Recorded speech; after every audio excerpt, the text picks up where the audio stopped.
Hello, അപ്പോൾ എല്ലാവർക്കും പുതിയൊരു വീഡിയോയിലേക്ക് സ്വാഗതം. ഇന്ന് ഓഗസ്റ്റ് 3-ാം തീയതിയാണ്. ബിറ്റിക്കറ്റ് ഓഗസ്റ്റ് മാസം കിടിലൻ അപ്ഡേഷൻ കൊണ്ടുവന്നിട്ടുണ്ടായിരുന്നു. അതായത് ഡെയിലി ഡ്രോ ഇത്തവണ അവൈലബിൾ ആണ്. മൊത്തം 31 ഡെയിലി ഡ്രോ വിന്നേഴ്സ് ആണ് ഉണ്ടാവുക. അപ്പൊ ഇന്ന് ഓഗസ്റ്റ് 3-ാം തീയതിയാണ്. ഓഗസ്റ്റ് 2-ാം തീയതി ബിറ്റിക്കറ്റിൽ നിന്ന് ടിക്കറ്റ് പർച്ചേസ് ചെയ്തിട്ടുള്ള ആൾക്കാരിൽ നിന്നാണ് ഈ ഒരു വിന്നർ അവർ തെരഞ്ഞെടുത്തിട്ടുള്ളത്. ഓൾറെഡി വിന്നർ അനൗൺസ് ചെയ്തിട്ടുണ്ട്. അപ്പൊ ബിറ്റിക്കറ്റിന്റെ ഓഗസ്റ്റ് മാസത്തിലെ 2-ാമത്തെ ഡെയിലി ഡ്രോ വിന്നർ നാഗാർജുന അർദ്ധലപ്പുടി എന്നാണ്. അദ്ദേഹത്തിന്റെ ടിക്കറ്റ് നമ്പർ 001006 ആണ്. അദ്ദേഹം ഇന്ത്യക്കാരനാണ്.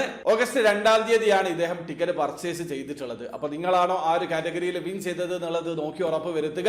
അപ്പൊ ഒരു കാര്യം നിങ്ങൾ മനസ്സിലാക്കുക, ബിറ്റിക്കറ്റ് ഓഗസ്റ്റ് മാസം കിടിലൻ അപ്ഡേഷൻ കൊണ്ടുവന്നിട്ടുണ്ട്. അതിനെക്കുറിച്ച് ഡീറ്റെയിൽ ആയിട്ട് ഞാൻ വീഡിയോ ചെയ്തിട്ടുണ്ട്. വീഡിയോയുടെ ലിങ്ക് ഡിസ്ക്രിപ്ഷനിൽ ഉണ്ടാവും. താല്പര്യമുള്ള ആൾക്കാർക്ക് ആ വീഡിയോ കണ്ട് മനസ്സിലാക്കാൻ പറ്റുന്നതാണ്. അതോടൊപ്പം തന്നെ ബിറ്റിക്കറ്റിൽ എങ്ങനെയാണ് ഓൺലൈൻ ത്രൂ അക്കൗണ്ട് രജിസ്റ്റർ ചെയ്ത് ടിക്കറ്റ് പർച്ചേസ് ചെയ്യുക എന്നുള്ളതിന്റെയും ഒരു ലേറ്റസ്റ്റ് ആയിട്ടുള്ള വീഡിയോ ഞാൻ ചെയ്തിട്ടുണ്ട്. ആ ഒരു വീഡിയോയുടെ ലിങ്ക് ഡിസ്ക്രിപ്ഷനിൽ ഉണ്ടാവും. താല്പര്യമുള്ള ആൾക്കാർക്ക് ആ വീഡിയോ കണ്ട് മനസ്സിലാക്കാൻ പറ്റുന്നതാണ്. അപ്പോൾ വീഡിയോ ഇഷ്ടപ്പെട്ടെങ്കിൽ ലൈക്ക് ചെയ്യുക, ചാനൽ സബ്സ്ക്രൈബ് ചെയ്യാതെ സബ്സ്ക്രൈബ് ചെയ്യുക, നിങ്ങളെ സപ്പോർട്ട് വിലറിയിക്കുക. അടുത്ത വീഡിയോ കാണുന്നവരെ ബൈ ബൈ.